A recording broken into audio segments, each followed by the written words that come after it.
In the streets of Baghdad lived Mansur al-Hallaj, a mystic intoxicated with the divine. One day he stood in the market and cried out, "I am the truth." For Orthodox ears, this was blasphemy. Only God is the truth. They dragged him before judges, condemned him, and executed him. But for al-Hallaj, there was no self left. He had dissolved so completely in God that only the truth remained, speaking through him. His cry was rebellion against the greatest delusion, that man is separate from the divine.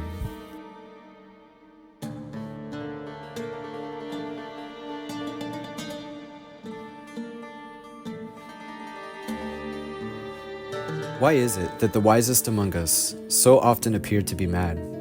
Diogenes peed on people. Saint Simeon hurled stones at churchgoers. Mansur al-Hallaj, drunk on the wine of God, cried, "I am the truth," and was executed for it.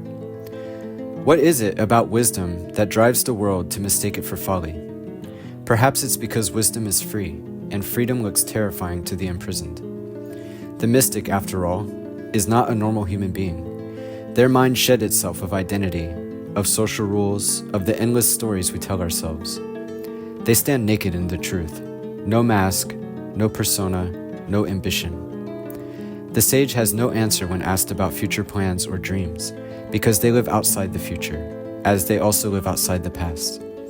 They walk only in the eternal now, and to the rest of us, this looks like aimless drifting. To speak of the absolute in a world obsessed with titles and status is to speak gibberish. To laugh at the seriousness of kings and priests is to seem deranged. To dance with ecstasy when others are heavy with the weight of duty is to appear intoxicated. But the intoxication of the mystic is not of any physical substance. It is the rapture of being free, of tasting reality unfiltered. Their mind is no longer conditioned by dogma, creed, or convention. Like a child, they see with innocence. Like a sage, they see with depth.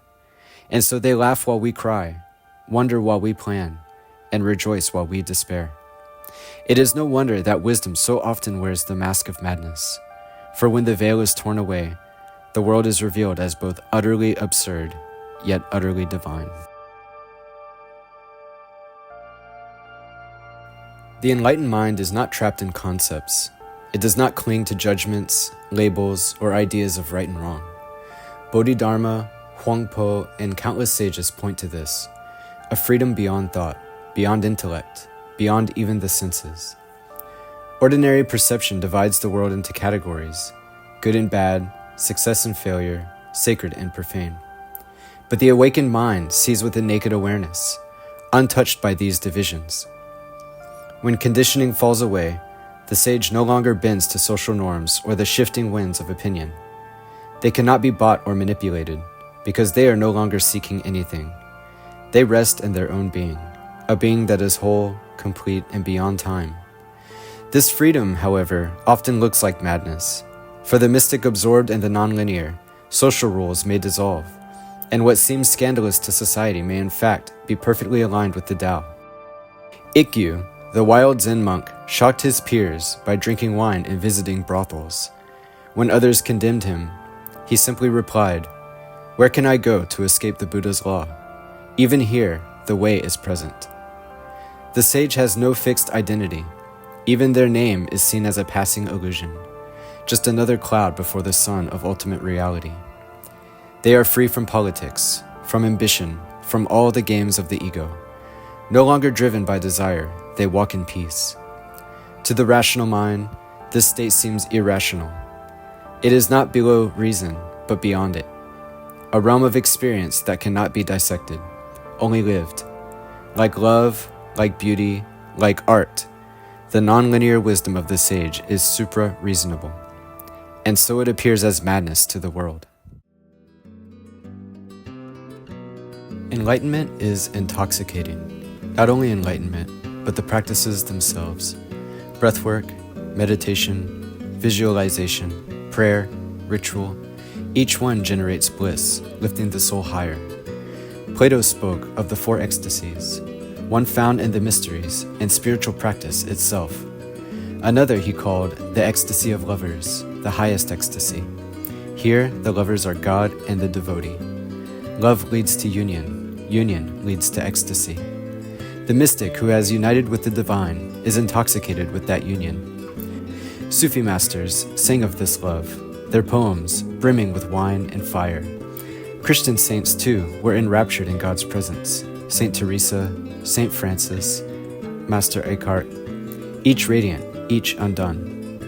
Now pause and compare this intoxication to the intoxication of drugs.